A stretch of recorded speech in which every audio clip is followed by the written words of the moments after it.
नमस्कार, मी Indira. News अनकटच्या prime time बुलेटिनमध्ये तुम्हा सगळ्यांचं स्वागत करते.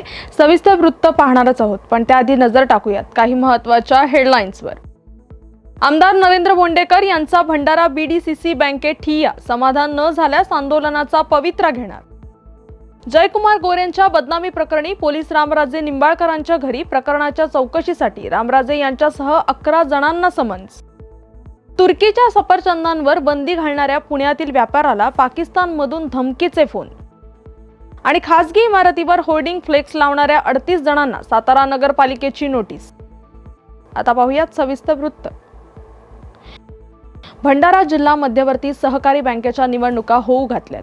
निवडणुकीच्या पूर्वी निवडणूक निर्णय अधिकाऱ्यांनी प्रारूप मतदार यादी प्रकाशित केली असून त्यात भंडाऱ्याचे शिवसेना आमदार नरेंद्र भोंडेकर यांचं नाव वगळण्यात आलंय. भोंडेकर यांच्यासह बलुतेदार मतदारसंघातील अन्य 5 सदस्यांची नावं यातून वगळण्यात आल्यानं भोंडेकर यांच्यासह त्यांचे कार्यकर्ते आणि पदाधिकाऱ्यांनी भंडारा जिल्हा मध्यवर्ती सहकारी बँकेत प्रशासकीय अधिकाऱ्याला धारेवर धरत ठिय्या आंदोलन केलंय.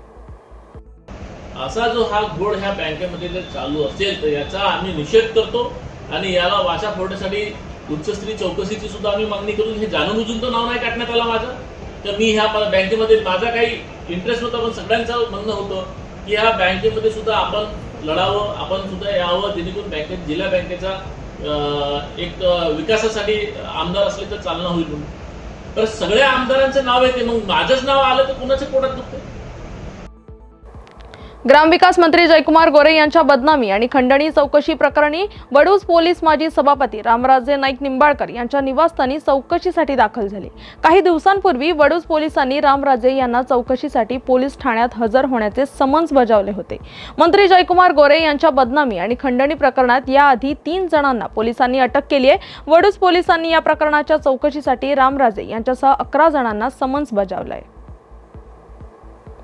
पहलगाम येथे झालेल्या दहशतवादी हल्ल्यानंतर भारताने पाकिस्तान विरुद्ध कारवाई केली.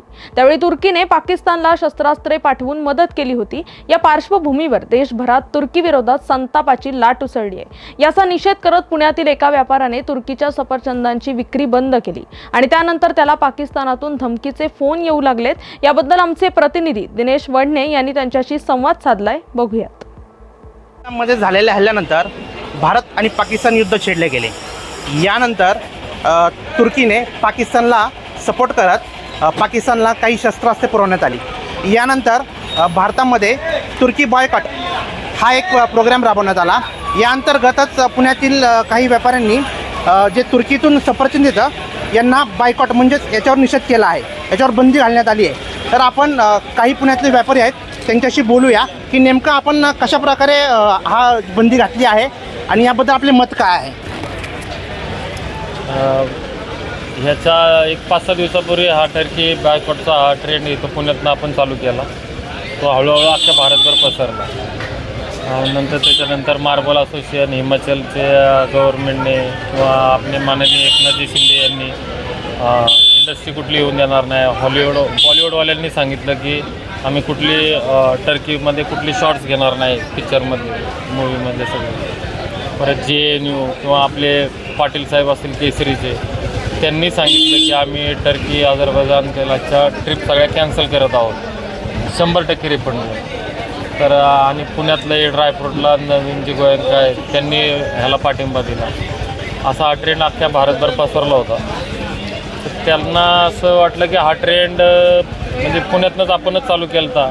त्याच्या अनुषंगाने त्यांनी मला काल पाकिस्तानमधनं +92 या नंबरवरनं फोन आले आणि धमकीचे मेसेज आले, व्हॉईस रेकॉर्डिंग. तर त्याच्यात त्यांनी असं म्हणलं होतं की तुम्हाला आम्ही खलास करू, हिंदुस्तानी हमारा कुछ नहीं कर सकते, हमारे पीछे बहुत बड़ी बड़ी ताकत है, ना तुम पाकिस्तान का कुछ कर सकते ना टर्की का कुछ कर सकते.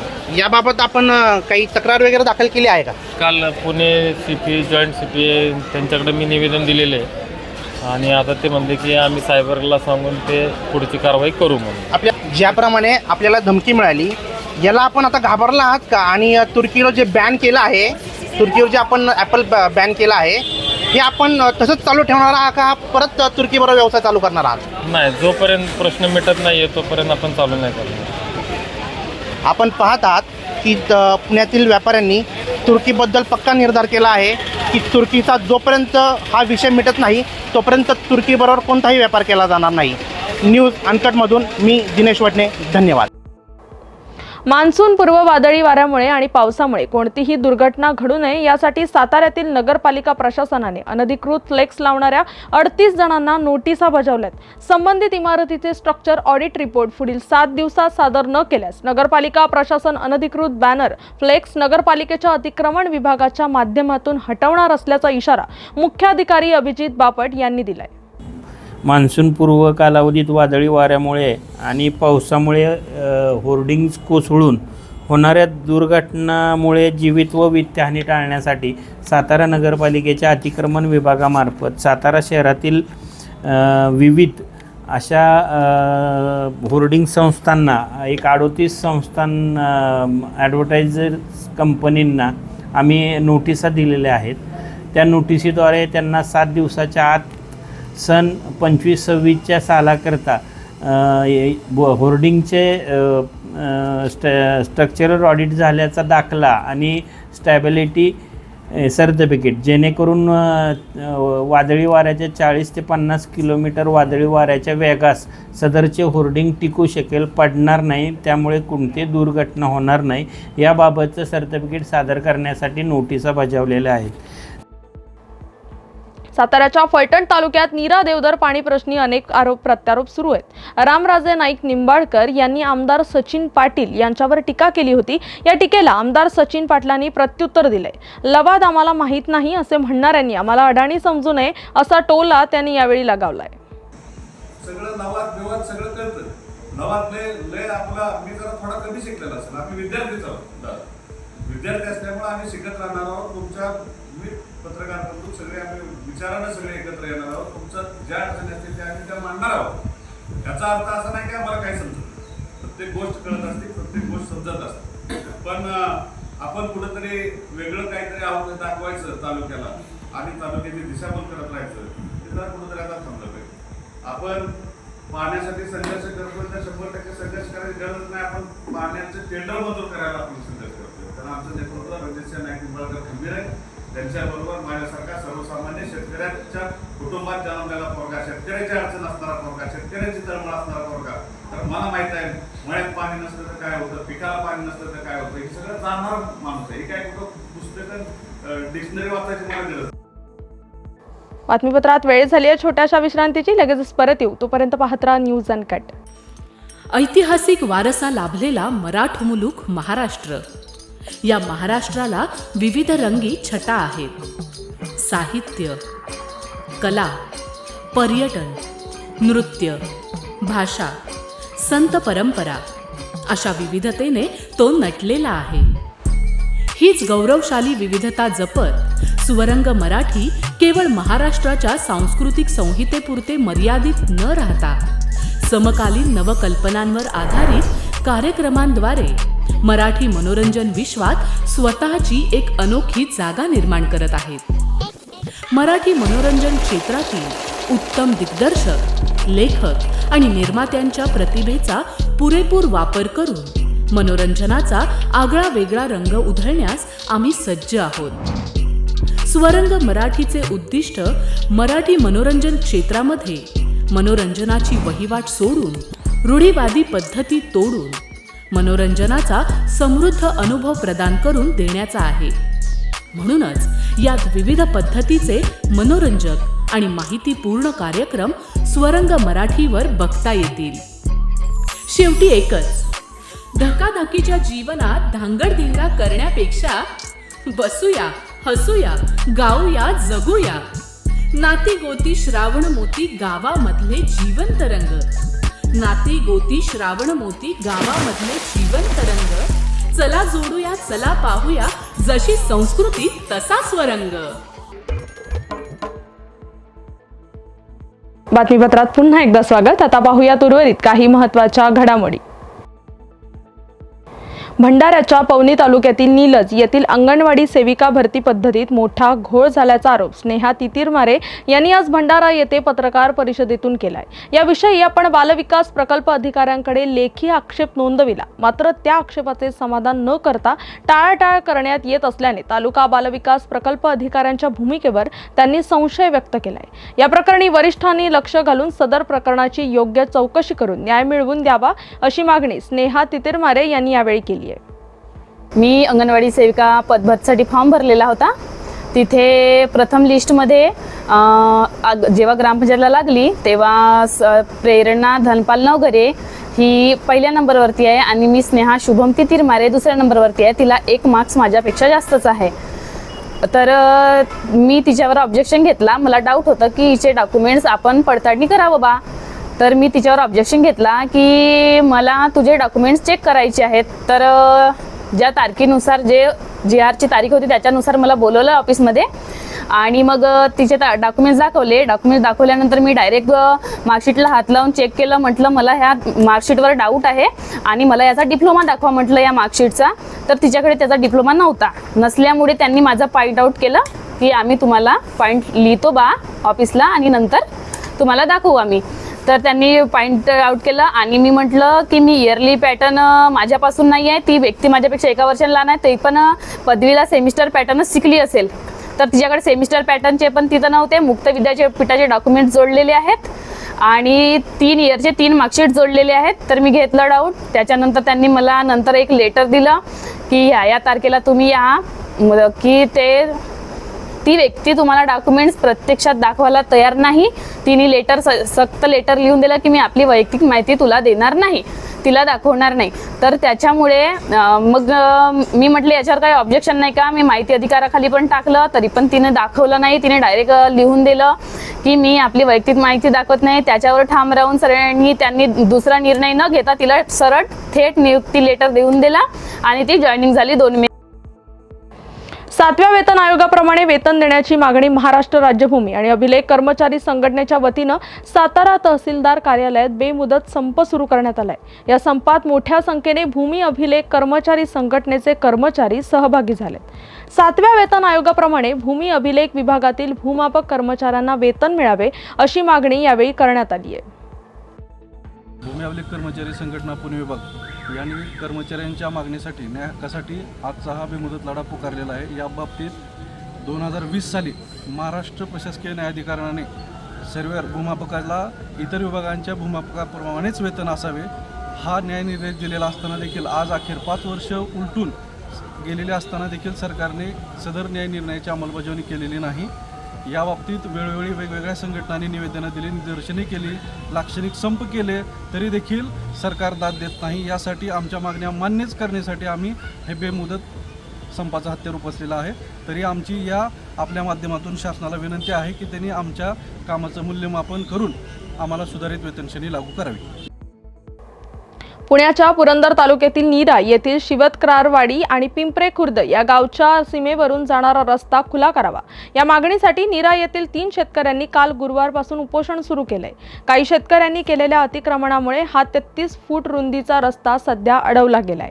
त्यामुळे शेतकऱ्यांना वाहतुकीसाठी सध्या रस्ता नाही, हा रस्ता खुला करावा अशी मागणी गेल्या अनेक दिवसांपासून शेतकऱ्यांकडून तहसीलदारांकडे केली जाते। मात्र तहसीलदारांकडून याकडे दुर्लक्ष केलं जातंय असं म्हणत या शेतकऱ्यांनी नीरा ग्रामपंचायत कार्यालयासमोर 2 दिवसांपासून उपोषण सुरू केलंय।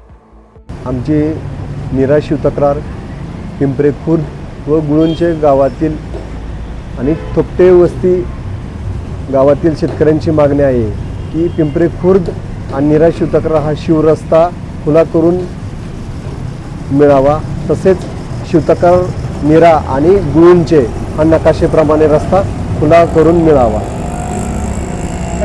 कधीपासून तुम्ही मागणी करताय, काय रिस्पॉन्स काय सांगता? 21 फेब्रुवारी 2025 पासून आम्ही प्रशासनाकडे मागणी करत आहे। माननीय महसूल मंत्री श्री चंद्रकांतजी बावनकुळे यांच्या आदेशाला अनुसरून आम्ही सर्व शेतकऱ्यांच्या सह्या घेऊन माननीय तहसीलदार पुरंदर यांना निवेदन दिलेलं आहे की आम्हाला रस्ता आवश्यक आहे। गेले ग्रामपंचायत 90 वर्ष स्थापन होऊन आणि भारत स्वतंत्र होऊन 77 वर्ष आले तरी आम्हाला रस्ता नाही. रस्ता नसल्यामुळे प्रतिवर्षी आमचं किमान प्रति एकरी 15 ते 20 हजार रुपये नुकसान होत आहे. रस्ता अभावी मेहनत करता येत नाही, शेतातनं काढलेली पिकं काढता येत नाही, त्याच्यामुळे आमचं नुकसान होतं आहे. आमची शासनाला विनंती आहे की आम्हाला लवकरात लवकर कामच चालू करा. आता आम्ही वाट पाहू शकत नाही. एकदा पावसाळा चालू झाला की तुमची किती जरी इच्छाशक्ती असले तरी रस्ता होऊ शकत नाही. पावसाळ्याच्या आधीच तुम्ही रस्ता करावा ही आमची नम्र विनंती. बातमीपत्रात वेळ झाली आहे छोट्याशा विश्रांतीची. लगेचच परत येऊ. तोपर्यंत पाहत राहा न्यूज अनकट. महाराष्ट्राला फार पूर्वीपासून अत्यंत गुणी खेळाडूंचा एक समृद्ध वारसा लाभलेला आहे आणि हा वारसा पुढे जपत प्रत्येक नवी पिढी आपल्या देशाला नव्या दमाचे नवे खेळाडू अजूनही देते आहे आणि यापुढेही देत राहील. क्रीडा विश्वातील हेच नाविन्य ओळखत आणि ते जपण्याचं उद्दिष्ट घेऊन सादर करतोय क्रीडेच्या जगतात एका नव्या दृष्टिकोनाने डोकावण्यासाठी एक हक्काचं ठिकाण AGC स्पोर्ट्स.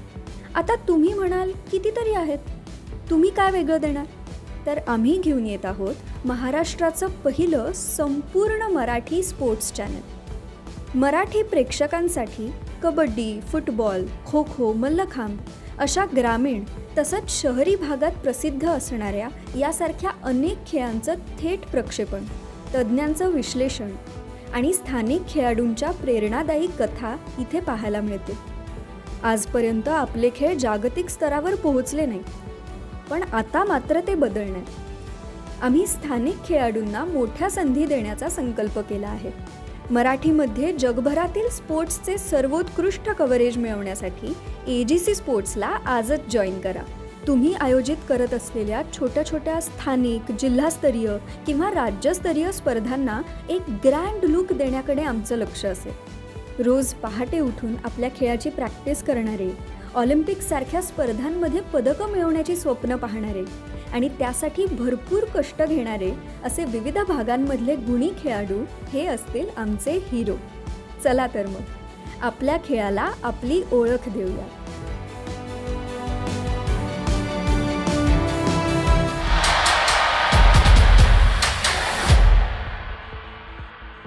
बातमीपत्रात पुन्हा एकदा स्वागत. आता पाहूयात उर्वरित काही महत्त्वाच्या घडामोडी.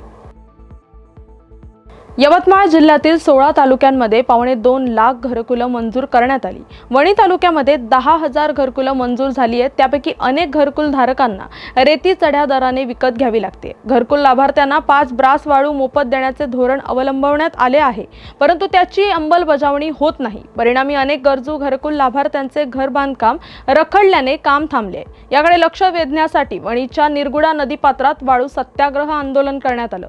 यावेळी सरकार विरोधात जोरदार घोषणाबाजी करण्यात आली. आम्ही या ठिकाणी वाळू सत्याग्रह ठेवला. या ठिकाणी काल आम्हाला खनिकर्म अधिकाऱ्यांनी पत्र दिले की आम्ही जे तहसीलदारांना कळवलेलं आहे आणि काल माननीय चंद्रशेखर बावनकुळे साहेब यांनी VC करून सांगितलं आता तुम्ही या ठिकाणी विलंब केला नाही पाहिजे.